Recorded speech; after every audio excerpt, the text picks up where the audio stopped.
Hello प्यारे बच्चों, देखिए आज है 11th क्लास की फ़िज़िक्स बच्चों और 11th क्लास की फ़िज़िक्स और चल रहा है बच्चों चैप्टर नंबर 11th, जिसका नाम है द्रव्य के तापीय गुण, that is thermal properties of matter. और आज के इस चैप्टर का बच्चों कौन सा लेक्चर रहेगा? 14th यानी 14वां व्याख्यान है बच्चों आज। और आज के टॉपिक में बच्चों हम क्या पढ़ेंगे, उससे पहले ये देख लें कि लेक्चर नंबर 13 में हमने दो छड़ों को श्रेणी क्रम में जोड़ा था, और आज क्या पढ़ेंगे कि समांतर क्रम में जोड़ रहे हैं। यानी दो सुचालक छड़ों को अगर समांतर क्रम में जोड़ें तो ऊष्मा प्रवाह की दर क्या होगी,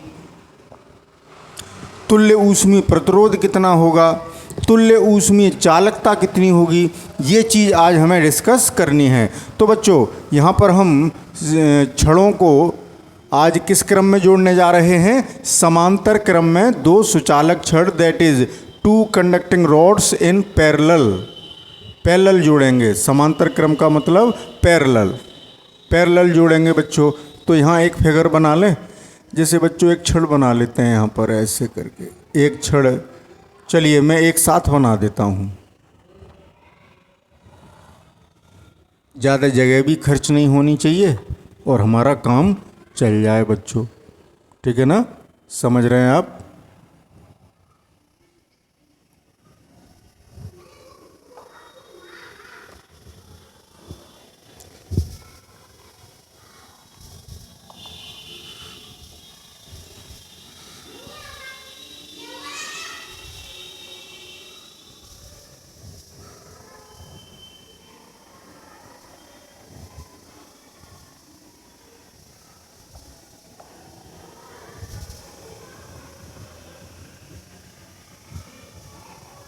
तो देखें, अब आपको दो छड़ें दिख रही होंगी। एक छड़ नीचे वाली है, इसको मैं थोड़ा कलर कर देता हूँ। जैसे एक छड़ नीचे वाली छड़ का जो ऊष्मा चालकता गुणांक है K2 है, और इसका ऊष्मा चालकता गुण यानी अलग अलग धातुओं की बनी है ये, इसका कितना है?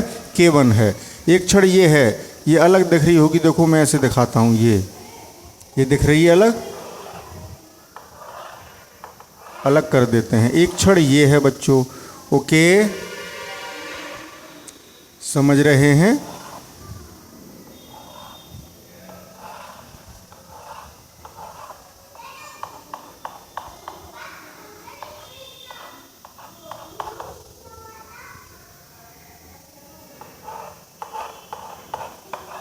ये डैश वाली एक अलग छड़ है, ऐसे समझ में आ रही होंगी। दो छड़ें हैं बच्चों, ऊपर वाली अलग और नीचे वाली अलग।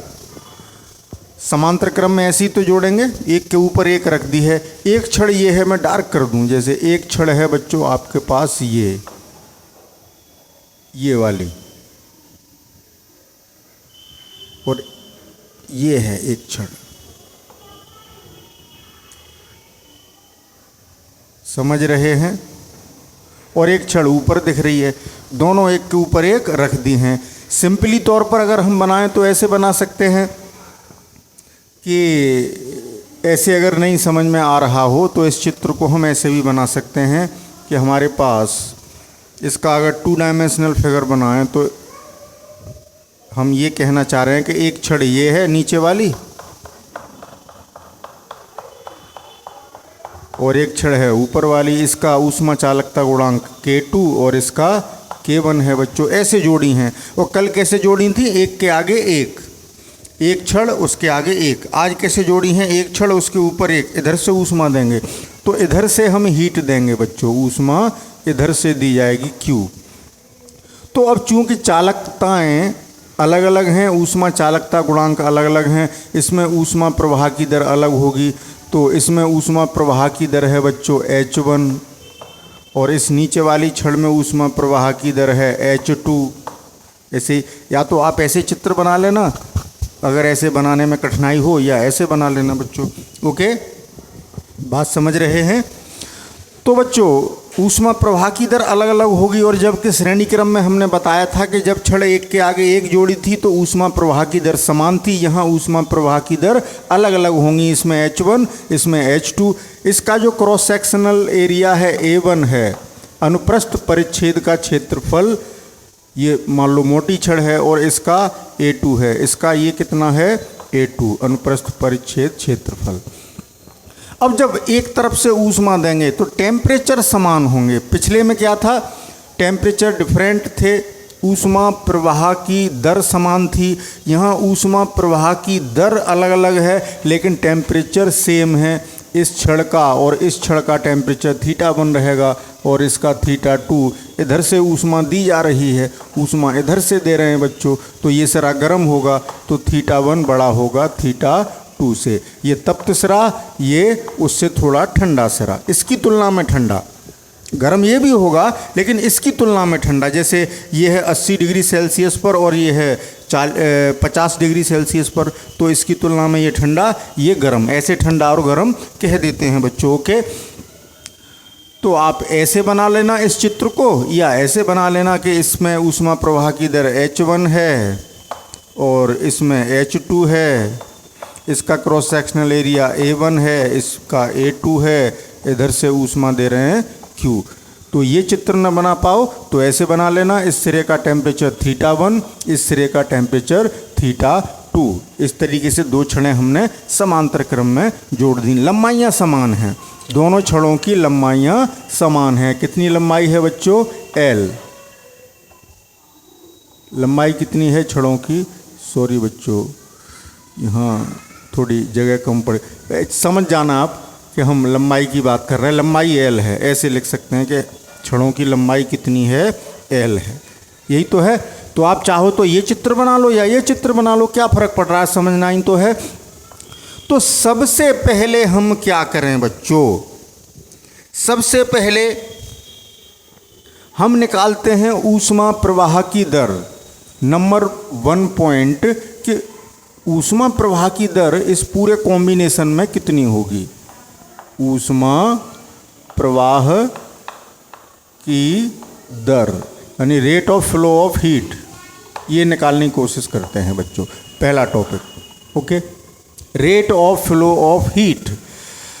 तो बच्चों दोनों छड़ों में अलग अलग है। इसमें ऊष्मा प्रवाह की दर H1, क्योंकि ऊष्मा प्रवाह किस पर डिपेंड करता है? ऊष्मा चालकता पर। जिसकी चालकता ज़्यादा होगी उसमें ज़्यादा तेज़ी से हो रहा होगा, जिसकी चालकता कम होगी उसमें उसकी तुलना में धीमे हो रहा होगा। तो अलग अलग होगा। तो पहली छड़ के लिए देखें, पहली छड़ के लिए,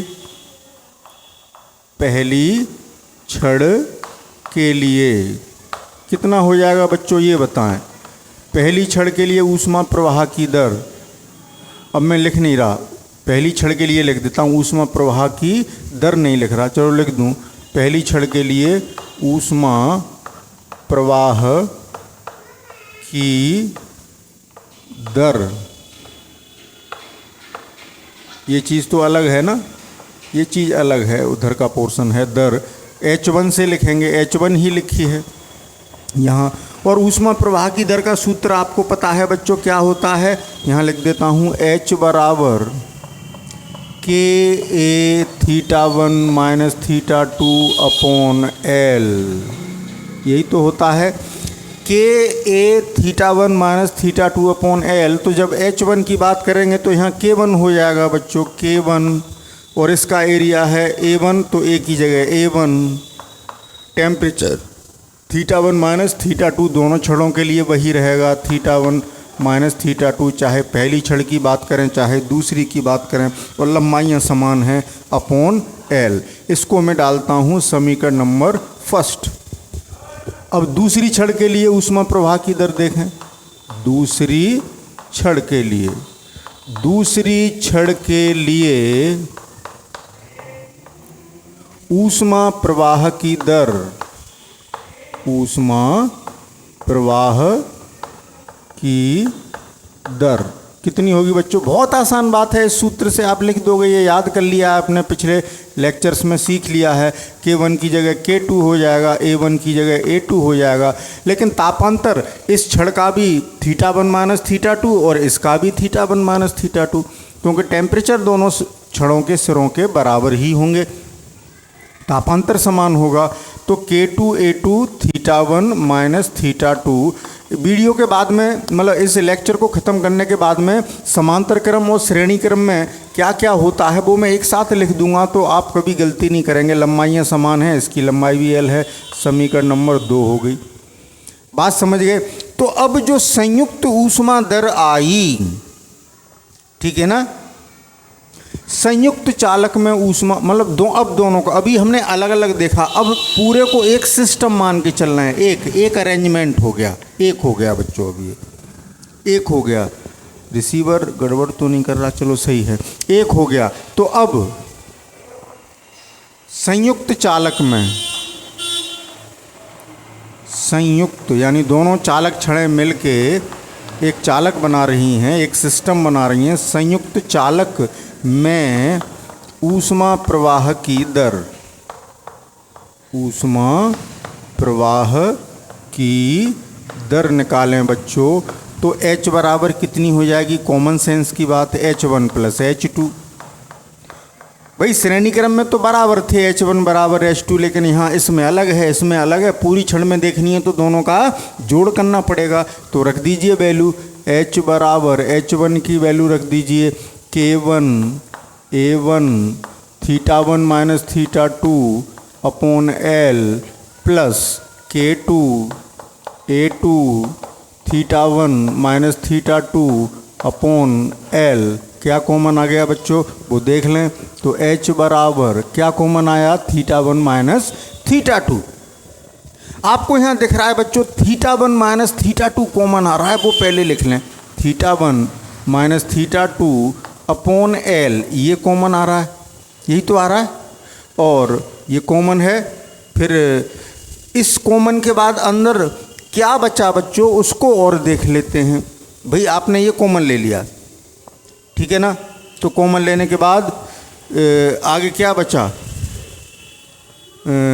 K1 A1, यही तो बचा, K1 A1 plus K2 A2, यही तो हो गया।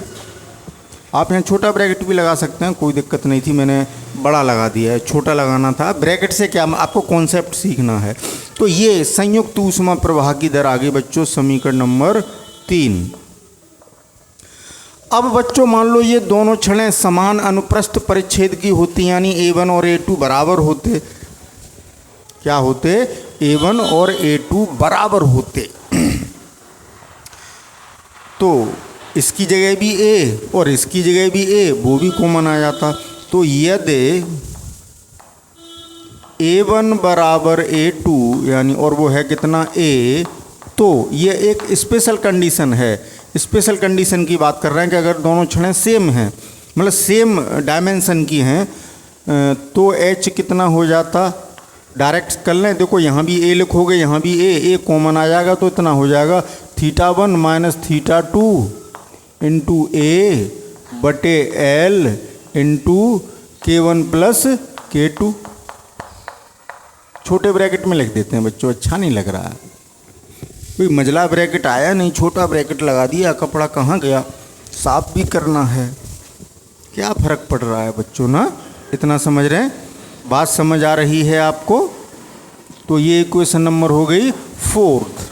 ये हमने क्या निकाल लिया बच्चों कि अगर दोनों छड़ें समान क्रॉस सेक्शन की होती, जैसे अभी हमने ये इतनी और ये इतनी, ये इतनी, ये इतनी दिखाई थी, बीच में से होती बराबर बराबर की क्रॉस सेक्शन की होती, यानी सेम लंबाई की और सेम क्रॉस सेक्शन की होती, तब ये इक्वेशन नंबर 4 लागू होती बच्चों। बात समझ रहे हैं? इक्वेशन नंबर 4 कब लागू होती कि θ1 minus θ2 into A upon L और K1 प्लस K2 ये हो जाता। अब हम बच्चों तुल्य ऊष्मीय प्रतिरोध निकालेंगे। तो ये चीज़ मैं हटाना चाह रहा हूँ बच्चों, मुझे जगह भी तो चाहिए, ठीक है ना। तो जल्दी से स्क्रीनशॉट ले लें, फिर मैं इसको हटाने जा रहा हूँ। तो टेक अ स्क्रीनशॉट, गिनती गिनना हूँ 1 2 एंड 3, आगे बढ़ते हैं। हाँ तो बच्चों अब क्या निकालेंगे? सेकंड पॉइंट में तुल्य ऊष्मीय प्रतिरोध। ये फर्स्ट पॉइंट में हमने ऊष्मा प्रवाह की दर निकाल ली। अब क्या निकालेंगे? तुल्य ऊष्मीय प्रतिरोध। तुल्य ऊष्मीय प्रतिरोध यानी इक्विवेलेंट थर्मल रेसिस्टेंस निकाल रहे हैं बच्चों। वो हेडिंग कैसे हो गया, चलो हो जाने दो, समझ जाओगे आप। तो बच्चों अगर हम पहली छड़ की बात करें तो पहली छड़ का ऊष्मीय प्रतिरोध कितना होगा, मैं ऐसे लिख देता हूँ पहली छड़ का, ऐसे करके पहली छड़ का कितना होगा, R1 बराबर L, होता कितना है ऊष्मीय प्रतिरोध, R बराबर L बटे KA, आपको पता है, तो L बटे K1 A1 इतना हो गया। दूसरी छड़ का कितना हो गया बच्चों, R2 बराबर L बटे K1 A1, L बटे K2 A2। ये अलग अलग हुए, पहली मैंने लिखा नहीं, आप लिख लेना इतना, तो आप लिख सकते हैं कि लिख देना पहली छड़ का ऊष्मीय प्रतिरोध R1 बराबर इतना, दूसरी छड़ का ऊष्मीय प्रतिरोध R2 बराबर इतना। जगह कम है बच्चों इसलिए, और इन्हें भी हटा नहीं सकते, इनकी भी ज़रूरत पड़ेगी, इसलिए थोड़ी सी दिक्कत आ रही है बच्चों। तो देखें अब मान लो पूरे कॉम्बिनेशन का जो पूरा संयोग है, दोनों छड़ें हमने मिला दी, यानी पूरे संयोग की बात कर रहे हैं, दोनों छड़ें हमने मिला दी, तो उस समय जो तुल्य ऊष्मीय प्रतिरोध है मान लो वो कितना है, R है। भाई पहली का R1, दूसरी का R2, और पूरे संयोग का, पूरे कॉम्बिनेशन का कितना, R। तो R कैसे निकालें, तो R होगा कितना बच्चों, अगर हम पूरे को एक सिस्टम मान के चलें तो R बराबर कितना होगा, θ1 माइनस θ2 बटे H, यही तो होगा। R बराबर कितना होगा बच्चों, आपको पता है कि जो मूल सूत्र है वो θ1 माइनस θ2 बटे H है। अब θ1 माइनस θ2 बटे H की वैल्यू कहाँ से निकल के आएगी, समीकरण नंबर 3 से। θ1 माइनस θ2 बटे H निकालें तो यहाँ से कितना मिलेगा, समीकरण 3 से, इसीलिए नहीं हटाई बच्चों, आपको दिखानी भी है। θ1 माइनस θ2 बटे H निकाल लें, वही R हो जाएगा। ये समीकरण यही तो कह रही है कि R निकालना है तो θ1 माइनस θ2 बटे H निकाल दीजिए। तापांतर बटे ऊष्मीय प्रवाह की दर, जैसे धारा में क्या होता है, विभवांतर बटे विद्युत धारा, ऊष्मीय आवेश प्रवाह की दर, उसी से तो रिलेटेड है। तो θ1 माइनस θ2 बटे H इस समीकरण से निकालेंगे, यानी H को इधर लाएंगे, इन चीज़ों को इधर ले जाएंगे, तो इन चीज़ों को इधर ले जाएंगे तो L ऊपर चला जाएगा, ये नीचे आ जाएंगे, तो क्या मिलेगा बच्चों, L अपॉन कितना, K1 A1 plus K2 A2, यही तो मिलेगा, बताइए। और यही क्या हो गया हमारा R हो गया कि नहीं हो गया। तो R बराबर कितना हो गया बच्चों, आपको यहाँ से साफ साफ दिख रहा होगा कि L बटे K1 A1 plus K2 A2। अब L को हम बच्चों नीचे ले जा सकते हैं, इस R को मैं पहले लिख लेता हूँ, R बराबर, इस L को मैं ले आता हूँ नीचे, तो ऊपर रह गया 1 अपॉन, L को नीचे लाऊंगा तो अपॉन में आएगा, बताएं किस में आएगा, अपॉन में आएगा ना, तो क्या हो जाएगा बताइए। इतना तो आप समझ सकते हैं, या ऐसा करें उल्टा कर दें यार, यहीं उल्टा कर दो, पहले उल्टा कर दो तो ज़्यादा बढ़िया रहेगा। कहाँ गया कपड़ा, उल्टा कर दो अभी इस समीकरण को, तो ज़्यादा आसानी रहेगी। तो बच्चों मैंने क्या किया, ओहो, मैंने क्या किया कि समीकरण को उल्टा कर दिया बच्चों। तो R की जगह क्या हो गया, 1/R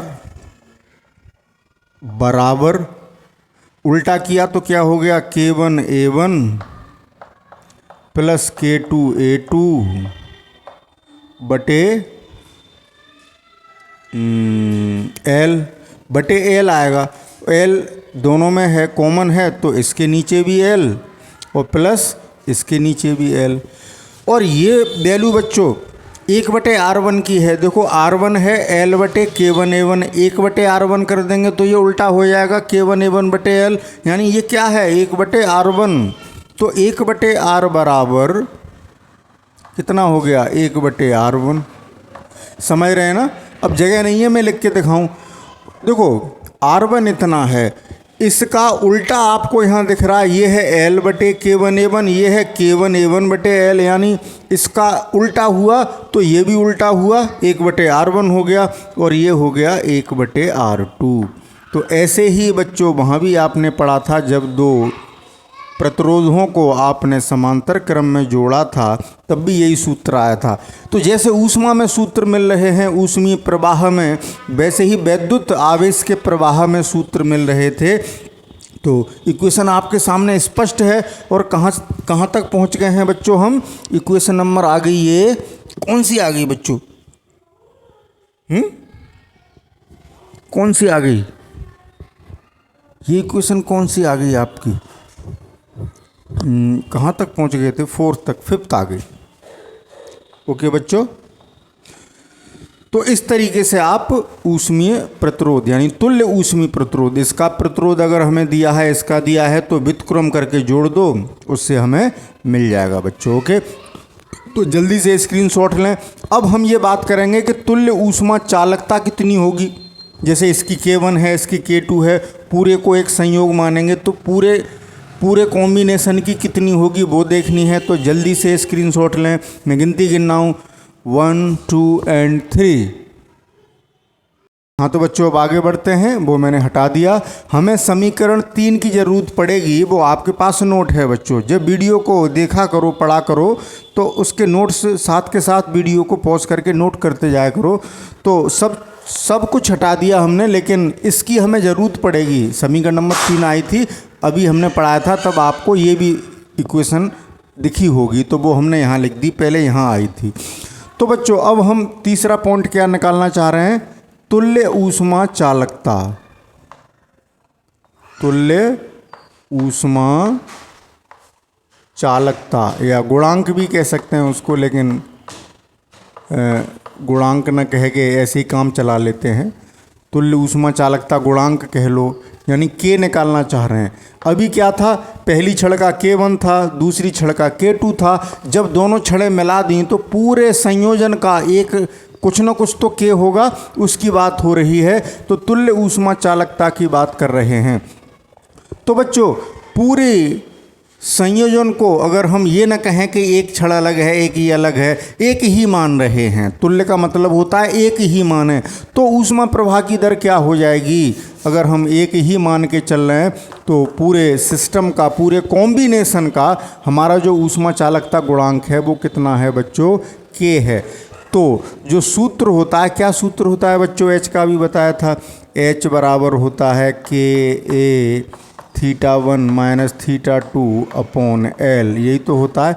तो अब इस सूत्र से ज़रा देखिए, जब पूरे कॉम्बिनेशन को एक मान के चल रहे हैं, क्या मान के चल रहे हैं? एक, तो H बराबर कितना हो गया? K की जगह क्या लिखोगे आप, ये बताइए? K ही लिखोगे। हम पूरे सिस्टम का क्या मान के चल रहे हैं कि ये हमारा एक ही कॉम्बिनेशन है, तो K लिखेंगे, यही तो निकालना है। अब A कितना लिखेंगे? तो देखो A1 इसका था, A2 इसका था, तो टोटल अगर इस कॉम्बिनेशन को एक ही छड़ मान रहे हैं तो पूरा क्रॉस सेक्शन एरिया, यानी ये एरिया, ये अब डार्क कर रहा हूँ मैं, ये एरिया कितना हो गया बताएं? A1 ऊपर का, A2 नीचे का, कितना हो गया? A1 प्लस A2, यही तो हुआ, A1 प्लस A2। उसके बाद क्या आता है? टेम्परेचर का डिफरेंस, और वो दोनों छड़ों के लिए समान है, तो वो वही रहेगा, θ1 माइनस θ2 अपॉन L। हाँ, वो होल अपॉन कर दो, वो अपॉन L। चलो वैसे ऐसे भी लिख सकते हैं, लेकिन मैं थोड़ा सा बिगाड़ दूँ बच्चों इसको।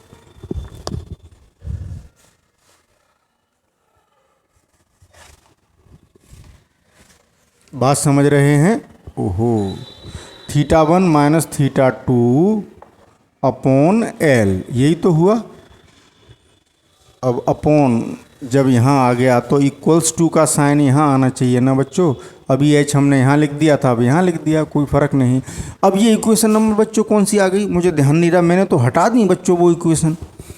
अरे वो सभी इक्वेशन मैंने हटा दी बच्चों, तो अब ये इक्वेशन कौन सी है शायद अब ध्यान नहीं रहा।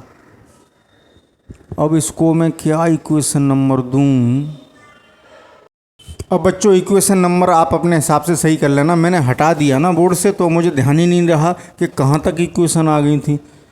5 तक आ गई थी मान लो, तो मैं इसको छठी मान लेता हूँ। अगर 7 तक आ गई होंगी तो 8 मान लेना, 6 तक आ गई होंगी तो 7 मान लेना। अब वो अपने हिसाब से सही कर लेना। इक्वेशन है तो एक इक्वेशन हमारे पास ऊष्मीय जो ऊष्मा प्रवाह की दर है वो ये आ गई, ऊष्मा प्रवाह की दर ये आ गई। और एक ऊष्मा प्रवाह की दर हमने समीकरण नंबर 3 में निकाली थी। भाई ये भी एच है ये भी एच है, तो दोनों की तुलना कर दो, ठीक है ना। तो बच्चों बस थोड़ा सा मुझे क्षमा चाहूँगा कि ध्यान नहीं रहा कि वहाँ इक्वेशन कितनी थी, अगला नंबर कितना दूँ। तो अगला नंबर ये जो है वो अपने हिसाब से सेट कर लेना। अब मैं लिखता हूँ समीकरण 3 व समीकरण, संक्षेप में लिखते हैं जल्दी हो जाएगी, 6 की वीडियो हमने ऑन कर दिया है बच्चों कि नहीं कर दिया है, कि तुलना करने पर यानी एच के मान बराबर करते हैं बच्चों। सिंपल सा कॉन्सेप्ट है, ठीक है ना। तो के इसको पहले लिखते हैं, के एक ब्रैकेट में A1 + A2, नकल करनी है इसी की, इसी को नोट करना है, अपॉन L, यही तो है H इस इक्वेशन से। और समीकरण 3 से कितना है, θ1 - θ2 अपॉन L। इसको मैं चाहूँ तो एक साथ लिख दूँ या ऐसे भी लिख सकता हूँ। आगे अगले ब्रैकेट में छोटा ब्रैकेट लगा लेता हूँ, कोई फ़र्क नहीं पड़ता बच्चों। कितना, K1A1 + K2A2, K1A1 + K2A2। तो देखें बच्चों, θ1 - θ2 से θ1 - θ2 कैंसिल हुआ, L से L कैंसिल हुआ, K बराबर कितना आ गया बच्चों, K बराबर कितना आया, K1, ये तो सब कट गए, K1A1, कितना अच्छा सूत्र आया, क्या सिमेट्री है, K1A1 + K2A2 और अपॉन में चला गया A1 + A2, A1 + A2, ये आ गया। क्या फॉर्मूला आया है बच्चों, कितना सिंपल सा फॉर्मूला है, एक कविता बन गई ये तो। K1A1 K2A2 A1A2, K1A1 + K2A2 upon A1 + A2, A1A2 यहाँ ले लिए, K1 K2 संग में लगा दिए। कितना अच्छा फार्मूला आया, जो तुल्य ऊष्मीय चालकता आई बच्चों, कितनी सुंदर रूप में निकल के आई। तो इसको मैं इक्वेशन नंबर, अब यहाँ 6 लिखी है तो 7 दे देता हूँ। अब बच्चों मान लो, क्या मान लें, कि यदि दोनों छड़ें एक ही धातु की होती तो दोनों के ऊष्मा चालकता गुणांक समान होते। यदि K1 और K2 बराबर K, यानी पहली छड़ का ऊष्मा चालकता गुणांक भी K है, दूसरी का भी K है, तो K कितना आएगा यहाँ से देखें जरा, एक सुंदर सा एक्सप्रेशन मिलेगा। K1A1, तो K1 की जगह K लिखोगे तो KA1 + KA2, यही तो लिखोगे। नहीं, हम ये नहीं कहना चाह रहे A1 A2 बराबर होते। अब हम ये कहना, वो गलत कह गया बच्चों, अलग अलग होती छड़ लेकिन क्रॉस सेक्शनल एरिया बराबर होते। मैं क्या लिख गया, K1 K2 थोड़ी बराबर, दो छड़ें एक ही धातु की जोड़ दी तो कॉम्बिनेशन में तो फिर कोई फर्क ही नहीं पड़ा, वो तो एक ही छड़ के समान हो गई बच्चों। सॉरी बच्चों, मैं ये कहना चाह रहा था कि देखो ये इस छड़ का क्रॉस सेक्शन एरिया इतना था, ये बड़ा दिख रहा है आपको ये, और ये छोटा दिख रहा है। अगर हम ये बराबर बराबर के ले लेते कि अनुप्रस्थ परिच्छेद जो क्षेत्रफल है वो अगर बराबर ले लेते तो क्या मिलता हमें, K बराबर, इस इक्वेशन से ज़रा देखें, K1 A1 की जगह A, K2 A2 A2 की जगह भी A बटे A1 + A2, A1 की जगह भी A और A2 की जगह भी A, तो क्या हो गया बच्चों, K बराबर ऊपर से A कॉमन ले लिया, K1 प्लस K2 बटे A और A 2A, A से A कट गया, चालकता आधी हो गई बच्चों, दोनों के जोड़ की आधी। तो ये रिलेशन आया, ये भी अच्छा रिलेशन है कि K1 प्लस K2 करो और आधा कर दो, यही तो हुआ। ठीक है, एक फार्मूला आपको ये मिल गया और ये क्वेश्चन नंबर हो गई 8th। जब दोनों छड़ों के अनुप्रस्थ परिच्छेद क्षेत्रफल समान हैं, यानी हम एक स्पेशल कंडीशन की बात कर रहे हैं, तो दोनों छड़ों के अनुप्रस्थ परिच्छेदों को जोड़ के आधा कर दो तो हमें तुल्य ऊष्मा चालकता प्राप्त हो जाएगी बच्चों। तो बच्चों बात समझ आई, तो इसका जल्दी से स्क्रीनशॉट लें। अब मैं पिछले लेक्चर में मैंने श्रेणी क्रम पढ़ाया था और आज के लेक्चर में समांतर क्रम पढ़ाया था, तो दोनों की स्थितियों का एक तुलनात्मक अध्ययन आपको करा देता हूं, जिससे आपको बड़ा आनंद की अनुभूति होगी बच्चों। तो take a screenshot, ready, 1 2 and 3। बच्चों वीडियो आधे घंटे से ऊपर का हो गया है थोड़ा, तो आज वो बात नहीं कर रहे, आज आप समांतर क्रम ही सीख लो। देखो आपने पिछले लेक्चर में श्रेणी क्रम पढ़ा, आज समांतर क्रम पढ़ा, अब कल के लेक्चर में दोनों की मैं तुलना करूँगा, तब बड़ा आनंद आएगा। दोनों को पढ़ के आइएगा तो आपको चीज़ें बड़ा अच्छी लगेंगी, रूबरू हो गए आप बातों से कि श्रेणी क्रम में क्या हो रहा था, समांतर क्रम में। अभी कैसे बता दूँ, क्योंकि अभी आपने दोनों पढ़ नहीं पाई ना आपने इसका नोट्स बना पाया। तो आज समांतर क्रम का नोट्स बनाइए, श्रेणी क्रम का नोट्स आप बना चुके हैं, ठीक है ना। फिर कल इन दोनों की तुलना करेंगे और तुलना में बड़ा आनंद आएगा बच्चों। तो ओके, अब हम चलते हैं, लेकिन चलते चलते, ठीक है बच्चों, चलते चलते मेरे ये गीत याद रखना,